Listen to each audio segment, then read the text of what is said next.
अगर आपके पास 1300 करोड़ रुपए हो तो आपका लाइफस्टाइल कैसा होगा?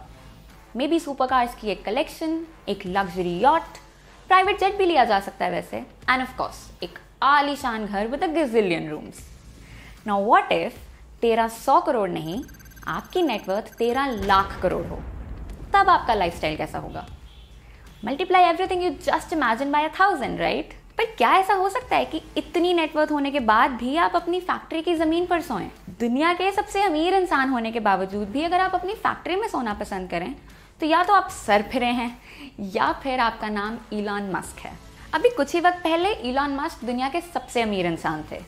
इतने पैसों के साथ अगर वो चाहें तो हर दिन एक नए सुपर लग्जरी 7 स्टार होटल में चेक इन कर सकते हैं। इसके बावजूद वो अपनी फैक्ट्री में सोना प्रेफर करते हैं। I know this sounds unbelievable, पर आप खुद ही देख लीजिए।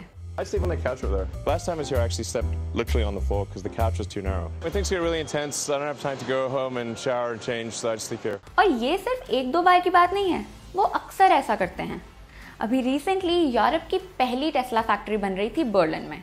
तो जब इलॉन मस्क फैक्ट्री देखने बर्लिन पहुंचे तो एक इंटरव्यू में उनसे पूछा गया कि आप रात को कहाँ रुकने वाले हैं, और उनका जवाब था ये। Where do you sleep tonight? Tonight's in the factory. In the factory, not in a hotel. Well, technically a conference room in the factory, but yeah. You sleep in a conference room in the not finished factory tonight. Yeah, it gives me a good feel for what's going on. Alone or? Yeah, I assume so. It's an invitation. Fun fact, Musk की पहली company थी Zip2, जो उन्होंने अपने भाई Kimbal के साथ मिलकर शुरू की थी। उस वक्त उनके पास इतने पैसे नहीं थे कि एक अपार्टमेंट लिया जाए, तो दोनों भाई तब भी अपनी ऑफिस में ही सोते थे। लेकिन आज की डेट में वो पैसों की तंगी की वजह से फैक्ट्री में सोएं, ये तो हो नहीं सकता। तो फिर आखिर वजह क्या है? ऐसा करने की उनके पास दो वजह हैं, और पहली तो बहुत ही सिंपल है। इलॉन मस्क बिलीव्स कि फैक्ट्री में सोने से उनका टाइम बचता है।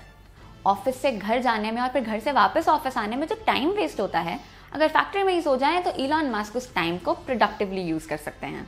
लेकिन दूसरी वजह कई ज़्यादा इंटरेस्टिंग है, और उसके पीछे है एक इंटरेस्टिंग किस्सा भी। दरअसल 2017 में टेस्ला ने लॉन्च की अपनी नई कार द मॉडल 3। कार की प्रोडक्शन को लेकर टेस्ला ने कुछ टारगेट सेट किए, लेकिन जैसे जैसे टाइम बीतता गया कंपनी टारगेट से पीछे छूटने लगी। टारगेट था कि हर हफ्ते टेस्ला प्रोड्यूस करेंगी 5000 मॉडल 3 कार्स, लेकिन इतने कम वक्त में इतनी ज़्यादा कार्स प्रोड्यूस करना was proving to be almost impossible. वो एक्चुअली प्रोड्यूस कर पा रहे थे सिर्फ 800 कार्स पर वीक। इसी टाइम को इलॉन मस्क खुद प्रोडक्शन हेल भी कहते हैं। प्रोडक्शन को और तेज़ करना था तो एम्प्लॉयज़ ने फैक्ट्री में ज़्यादा टाइम लगाना शुरू कर दिया। मॉडल 3 के प्रोडक्शन हेल के वक्त टेस्ला के एम्प्लॉयज़ हफ्ते के 7 दिन 14 घंटों तक भी काम कर रहे थे। अब ऐसे में एम्प्लॉयज़ के बीमार होने और इंजर होने के इंसिडेंट्स बढ़ने लग गए। तो खासकर उस वक्त फैक्ट्री में सोना सिर्फ टाइम बचाने के लिए नहीं था, बल्कि इलॉन मस्क चाहते थे कि वो अपने एम्प्लॉयज़ का दर्द खुद एक्सपीरियंस करें। उनका मानना था कि अगर उनके एम्प्लॉयज़ सफ़र कर रहे हैं तो उनकी अपनी सफरिंग एम्प्लॉयज़ से भी कहीं ज़्यादा होनी चाहिए।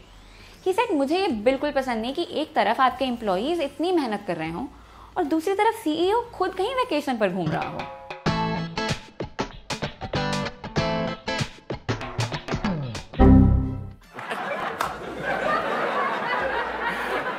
वाह, सीईओ हो तो ऐसा।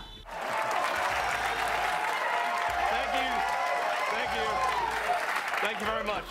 Fun fact, did you know that Elon Musk अब टेस्ला के सिर्फ सीईओ ही नहीं है।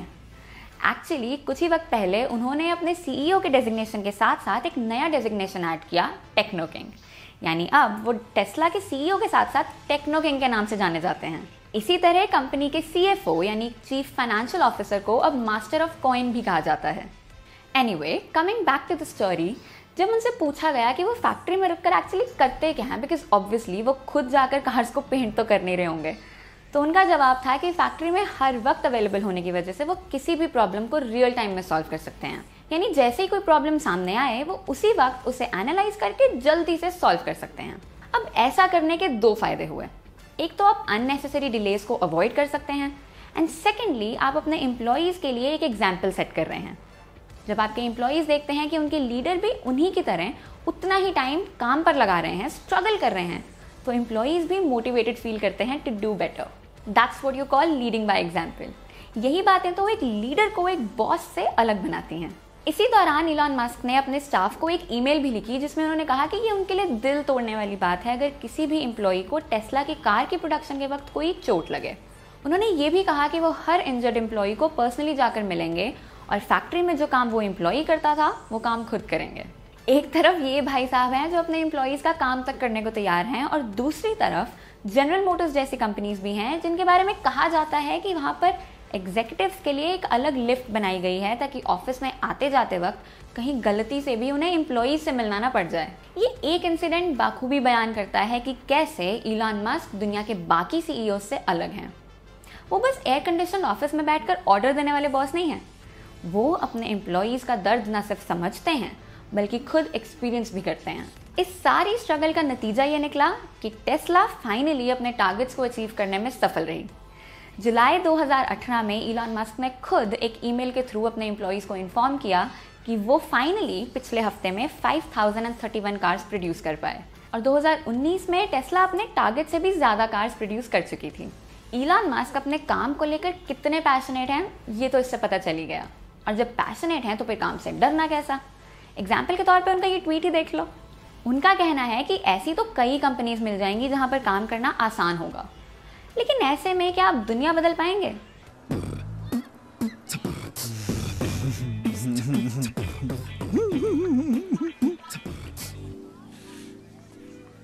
Well, nobody ever changed the world on 40 hours a week.